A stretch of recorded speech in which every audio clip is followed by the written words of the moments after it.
Hey everyone, I hope everyone is doing good at home. Okay, in this video we are going to learn about the angles on a clock face. Everybody has seen a clock? Yes, and you can see that in the clock there is a seconds hand, minutes hand and hours hand, right? And when they move along around the clock, they are making some angles.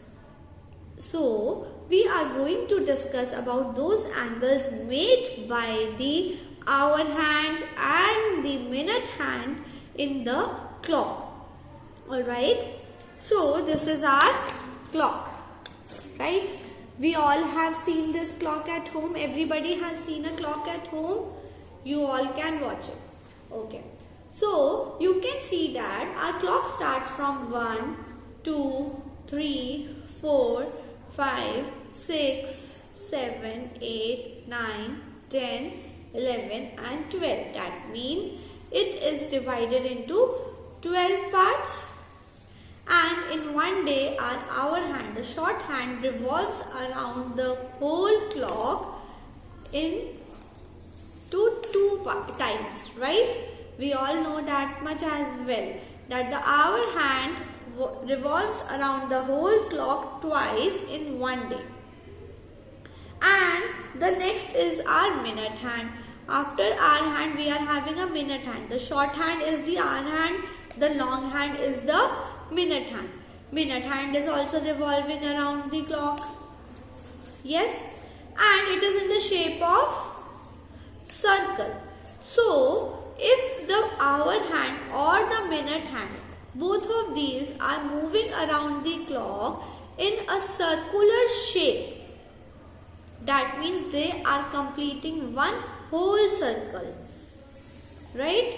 If they are completing one whole circle, that is a complete angle. That is a complete angle. In a circle, a circular region is a complete angle, and this complete angle measures 360 degree. We have discussed that earlier as well, that the measure of a complete angle is 360 degree. So what happens is, this hole is a 360 degree and the whole watch is divided into 12 parts. So if I know the value of hole, right, that is 360 degree, and how many parts it is divided? 12. So can I find the value of one part? When we know the value of many, that means 12, and we need to find value of 1. What do? We always divide. So to find the value of one part, we can divide 360 degree by 12. And when you will divide, you will get 12 threes are 36 and 1 0 is there in the end. So that 0 will go up in the quotient and the answer becomes 30 degree. So this 30 degree means that if one hand is at 12 and the other hand is at 1, so this becomes one part. So value of one part becomes 30 degree. Okay. If we need to know the value of two parts, see, you can see this is one ray, this is another ray, this is its initial point, that is the vertex, and these are the arms. They are making an angle here. If the clock is between only two parts, number 12 and number 1, it is making an angle of 30 degree. If I move this to 2, now it is making an angle of 30 into 2, 60 degree. Okay. If I move this to 3, now from here to here, how many parts are there? 1, 2, 3. Each part values 30 degree. So 3 parts, 30 into 3, that becomes 90 degree. Then comes to 4. Now it is divided into 4 parts. Each part is 30 degree. So value for 4 parts will become 4 into 30, that is 120 degree. So this is making an angle of 120 degree. Now if I move it to 5, so 30 into 5, 150 degree. Now if I move this to 6, it is making one straight line. So this one straight line measures 180 degree. It becomes a straight angle, right? Now let us move this to 7. So this angle will become 30 into 7, 210 degrees. Now move this to 8. So this will become 30 into 8, 240 degrees.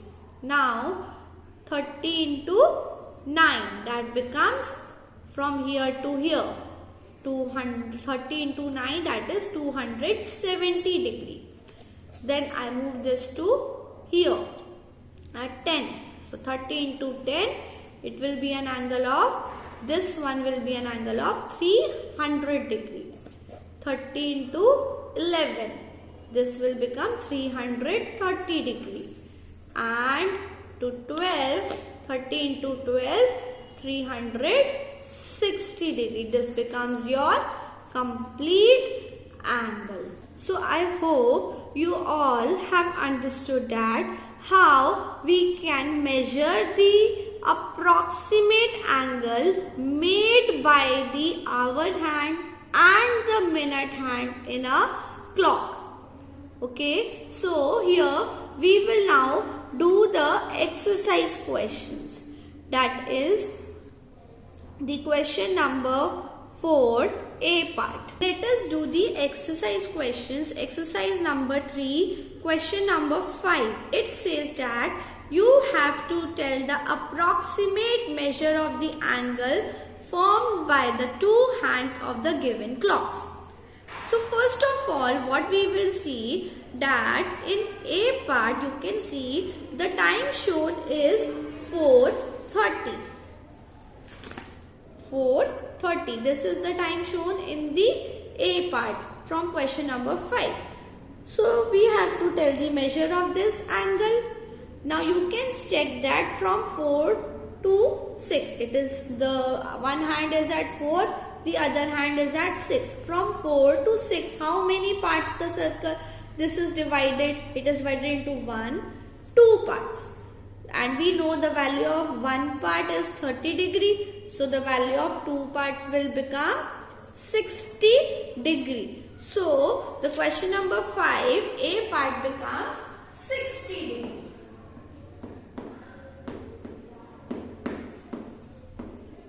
The approximate angle formed in question number 5, A part is 60 degree. Okay. Let us see the another part. The time which is visible in the B part is 2:35. The hour hand is at 2, the minute hand is at 7. So that becomes 2:35. Now we just need to check the parts, how many parts the clock, the hour hands and the minute hand is divided into. From here 1, 2, 3, 4. So there are 4 parts. That means the angle made here will be 4 into 30 degree.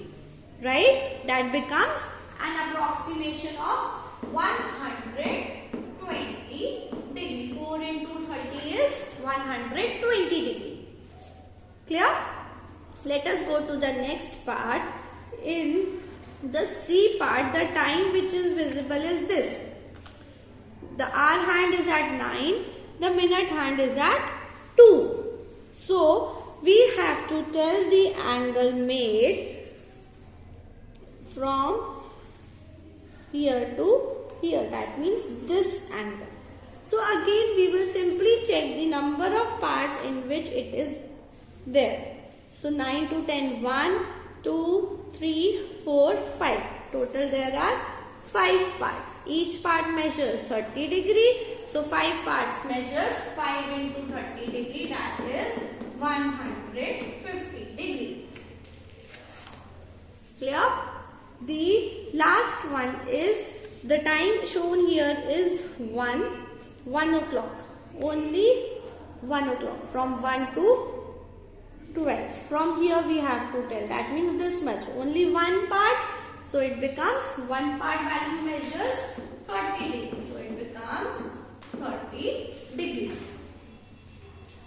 So I hope it is clear to you all how we can get an approximate value of an angle made by the hands in a clock.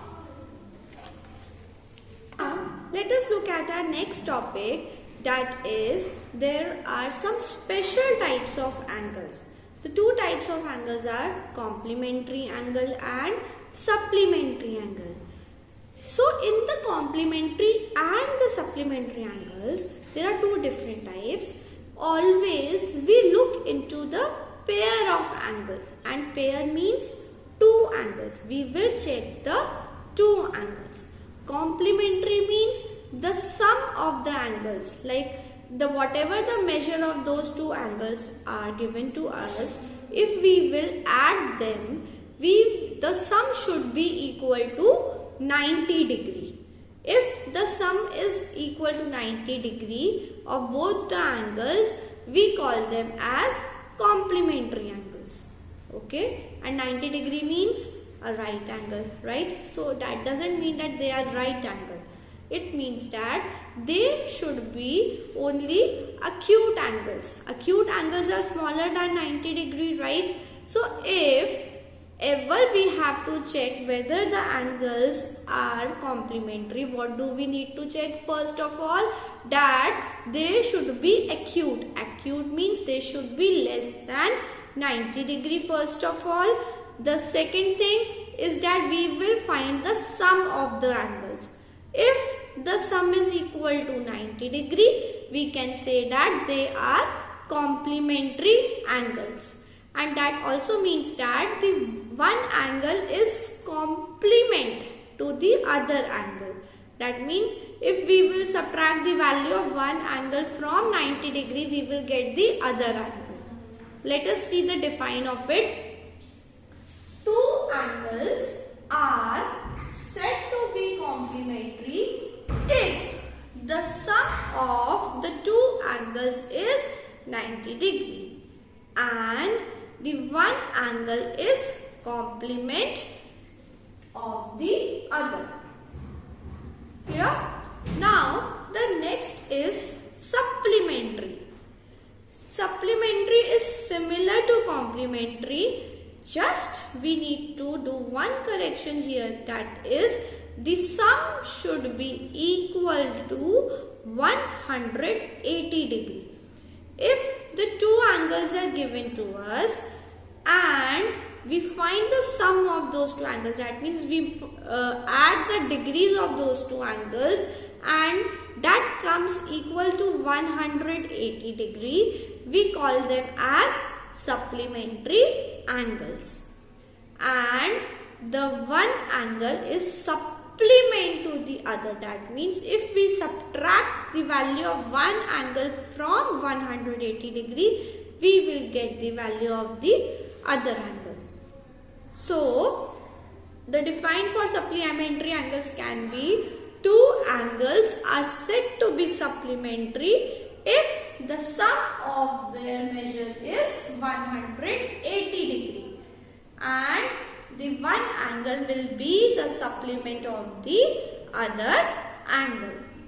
Alright, so complementary means that their sum should be 90 degree, supplementary means their sum should be 180 degree. One thing we need to keep in mind is that it is only between two angles. Neither 1, nor 3, nor 4 or anything else. Only 2. There should be two angles. And if we have to check whether they are complementary, we will add them. If sum becomes 90 degree, it is complementary angle. If the sum becomes 180 degree, they are supplementary angles. If the sum comes any other value, they are nothing. They are neither complementary nor supplementary. I hope you have understood this. Now we will start with exercise questions. Question, it is find the complement of the following angles. Angles are given to us and we have to find the complement of it. Complement means if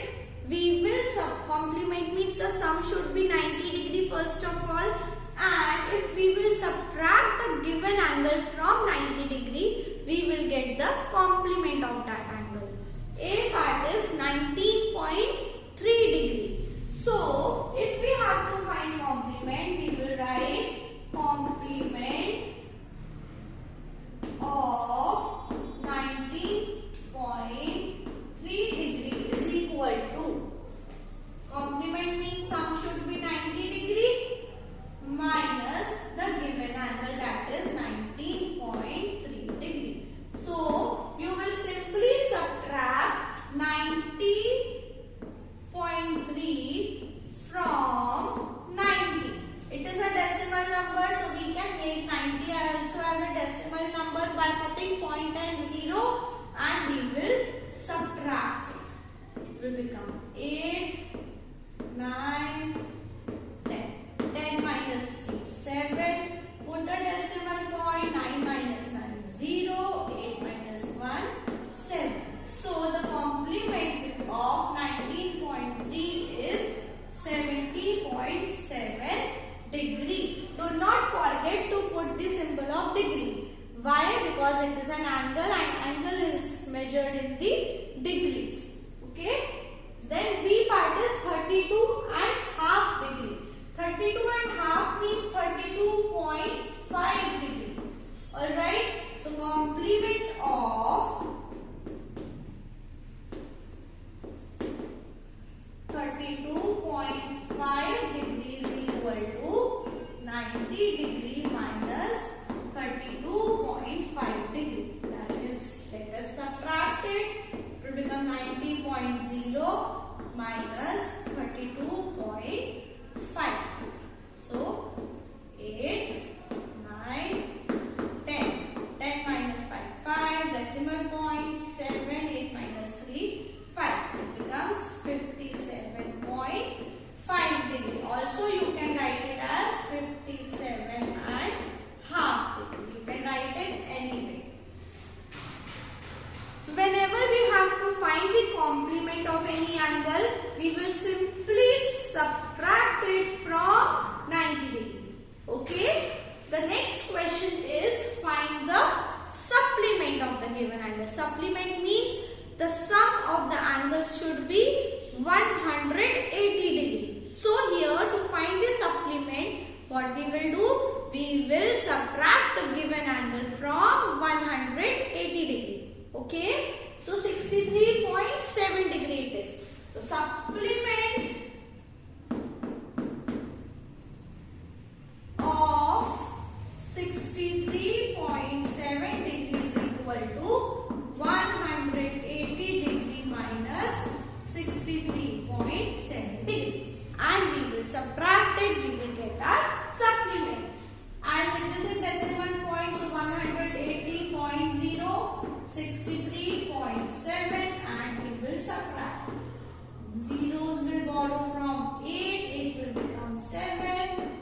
Subtract it, 10 minus 7, 3, decimal point 6, 1, 1. It becomes 116.3 degrees.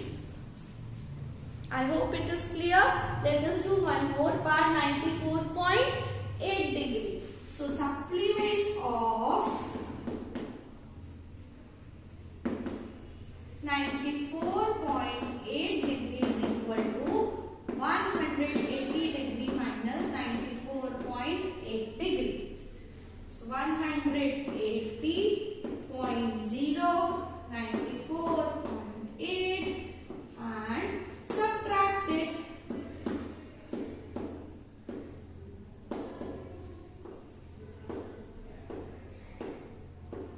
It becomes 85.2 degree.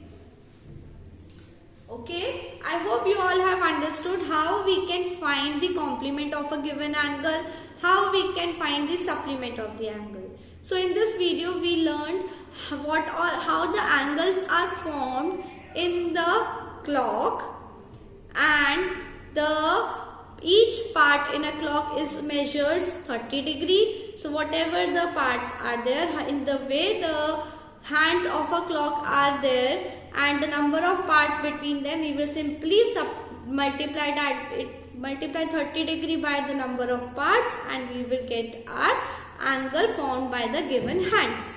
Then we also learned about complementary angles and supplementary angles. Also we did solve the questions.